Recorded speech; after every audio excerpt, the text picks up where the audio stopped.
Gemini, welcome to your just-in-time intuitive tarot reading. If you're watching this, trust there's a message here for you. If you're a regular returning, welcome back, Gemini. And if you are a newbie, welcome. My name is Bronya. I'm an intuitive tarot reader, and I'm looking forward to bringing you through this message. If you do enjoy it, please do like, share, comment. Most importantly, hit the subscribe button. I know we're always going on about that, but it does make the difference to keeping the readings coming. Drop me a comment. Let me know where you're tuning in from. You know I love to hear and I respond as I can. All right. Interestingly, so it's funny, as I was saying, I'm an intuitive tarot reader. I was going to say I'm an inner child. Well, we all have one, right? We all have one. I've pulled the energy here. 22, inner child, and number 31, receptivity. I think there's an energy here about receivership. But do you feel deserving and worthy of that? Because our inner child can say, hey, you Gemini you don't deserve great love or that pay rise. Who do you think you are?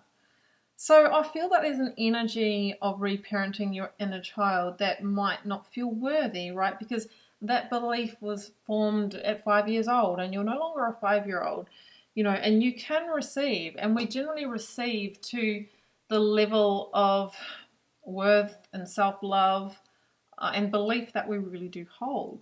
Let's keep going. I'm going to link these beautiful decks down below. If you want to explore them, add them to your collection. Personal readings and healings, they can be arranged. I'll drop a link to my website and the socials for different daily readings. I'm active there every day, and I'll be sharing a lot more alignment teachings. That's my life's work, so you'll have to follow along for those. Avoidance of discomfort. Yeah, I actually really like this card, just saying, because I see expansion here, this massive doorway, right? Your life wants to expand, it wants you to receive, but this little guy or gal or person is going to say, well, no, no, we're 5. We can't have that. So there's something to deal with there. But let's just say life wants you to receive more, but maybe the infrastructure within your being or where you are in your life, the spaciousness isn't there, or the infrastructure to receive. So there might need to be change there. And generally speaking, this whole idea of discomfort, like, we might think that we're comfortable, but really we're not moving towards change because we haven't gotten to the point of discomfort where we realize there's actually a ceiling there. And at some point the comfort becomes uncomfortable, and that moves us towards the leap of faith, which is uncomfortable too, but less uncomfortable than staying where we are and receiving the same. I hope that made sense. All right. Did in my head. 7 of Cups. Yeah, because there's so much potential here, Gemini, but the thing about potential, 7 of Cups, is that it remains a dream, or it remains energy, unless we move in alignment and take the action to help it manifest. And it's not enough to think better thoughts. We do need to take action, but of course we can only influence from our own center of control. That's one of my 4 fields teachings, right? Our center of control comes from manipulating our 4 fields of being: spiritual, our beliefs, values, energy; mental, our thoughts or shadow thoughts; emotional, our feelings; and physical, our actions and communication. Everything else, how somebody else feels, like whether we'll get the job, how they're going to judge us, perceive us, what the weather's doing, all of those things, they're external drivers. So we can influence what we can from our fields of being, but that's when we sacred surrender. Because you've missed out on something, fear of missing out, or there's disappointment here. Maybe you need to move through the discomfort of the 3 of Swords to receive the true expansion into your higher timeline. And I can see why we'd go nope, and the inner child will go nope, because the 3 of Swords could be ending a relationship, it could be the loss of a job, and that might have been outside of your control. It's not easy. Oh, 3 of Cups. So we've been told there's a celebrated moment coming. If you're on the Three of Swords right now, you do not feel like that. I just want to say it's not taking the out of your pain. You'll celebrate the fact that that happened, but it won't be until time. For others of you, you're on the quest to find something. Like I said, it could be a new job or a new relationship, or the relationship that is your divine union. But you've traversed the Three of Swords, maybe I think multiple times actually, 2 or 3 times maybe, which is loss or rejection. The inner child is pinging and going, yep, we hate this. It's reminding us of that time that, you know, Timmy wouldn't be our friend at primary school, whether you're, you know, aware of it or not. But through processing that and being with that and coming into a place of deservingness, the energy changes and you get the celebrated outcome. So this is actually the gateway. This is the gateway to receivership. Ooh, Hierophant with the World at the bottom of the deck. This is the earth energy, Taurus energy to be exact. You might be dealing with one, Sun, Moon, Rising, or Venus, or have a significant placement like have Venus and Taurus. This for me is the contract or commitment showing up. But this is the spiritual teacher. So there is a spiritual lesson around the inner child to do with this. Coming back down to earth, what you're trying to make happen here is to go to the next level.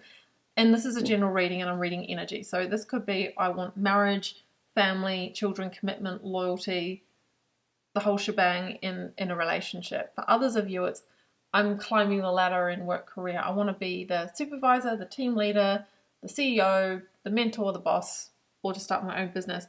The Hierophant is infrastructure. For some of you, it's like, I'm going to go to that best university. I'm going to go to Harvard and I'm going to study, psychiatry, whatever it may be.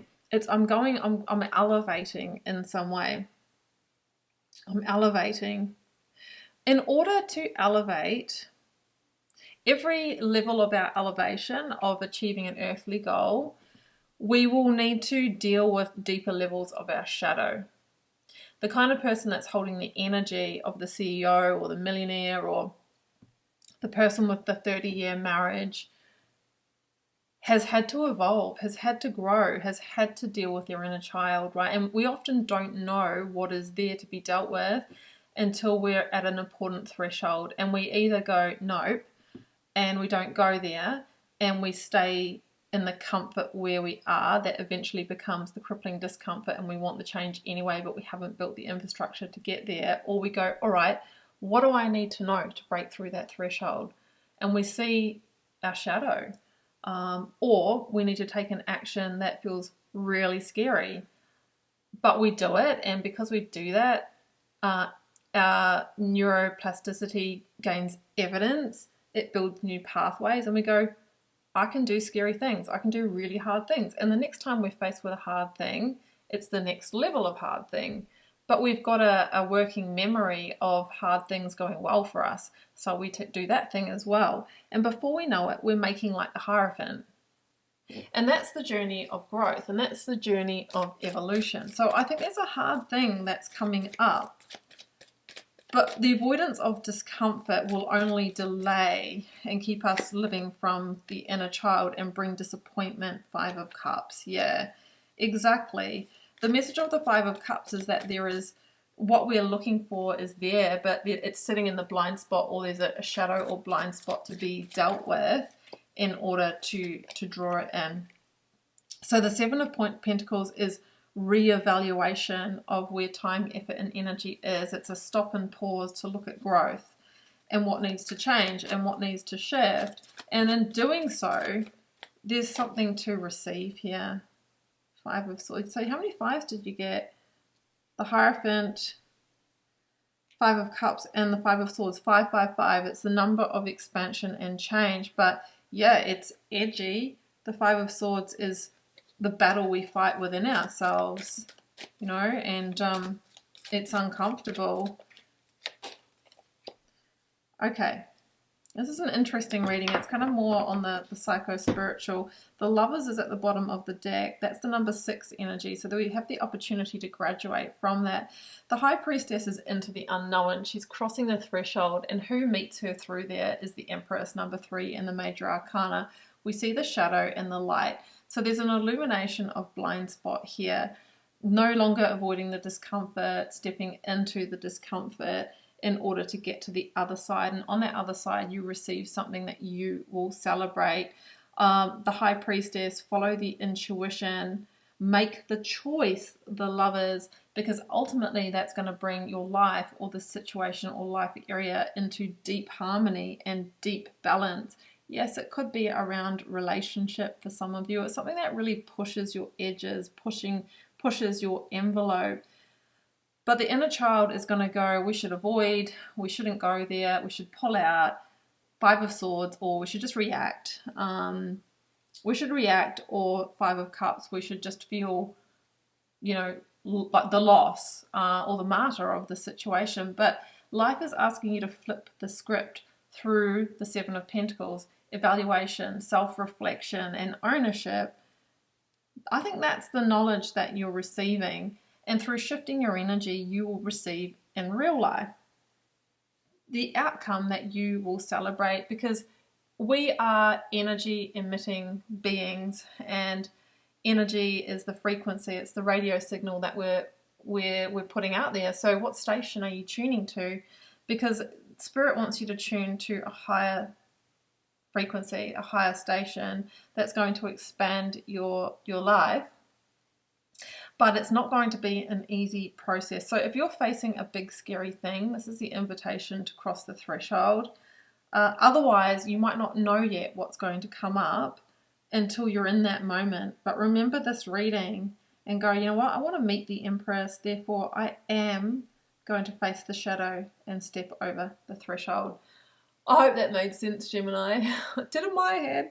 We're going to leave it here. I mean, it requires a 10-hour reading, really, doesn't it? But we're doing it in 10 minutes here. So this is the lightning path. But I'm going to leave it here. Wishing you the very best with this. And if you would like to follow up with a personal reading, you can do so. I'll drop my website below. And also the socials for different daily readings. And I am just sending you much love and magic. Do take care, Gemini. Bye for now.